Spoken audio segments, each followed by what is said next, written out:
வணக்கம், நான் சஞ்சனா. இந்த வாரத்தின் அதிரடி அறிவியல் செய்திகளை பார்க்கலாம். நாசாவின் ஆர்டெமிஸ் 2 விண்கலம் 4 விண்வெளி வீரர்களுடன் பூமியின் சுற்றுப்பாதையை தாண்டி வெற்றிகரமாக நிலவை நோக்கி பயணித்து வருகிறது. ஆராய்ச்சியாளர்களின் எந்த உதவியும் இன்றி சுயமாகவே புதிய அறிவியல் கட்டுரையை எழுதிய செயற்கை நுண்ணறிவு தொழில்நுட்பம் மருத்துவ உலகை ஆச்சரியப்படுத்தியுள்ளது. சிறுநீர் பாதை நோய் தொற்றுகளை மிக ஆரம்பத்திலேயே துல்லியமாக கண்டறியும் புதிய லேசர் சென்சார் கருவியை விஞ்ஞானிகள் இந்த வாரம் உருவாக்கியுள்ளனர்.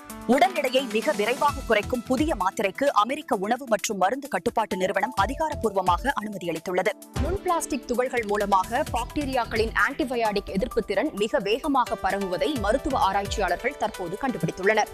அதிகரித்து வரும் காட்டுத்தீ மற்றும் வெப்பத்தை தாங்கிக் கொள்ள ஏதுவாக மத்திய தரைக்கடல் பள்ளிகள் தங்கள் நிறத்தை மாற்றுவதாக விஞ்ஞானிகள் கண்டுபிடித்துள்ளனர்.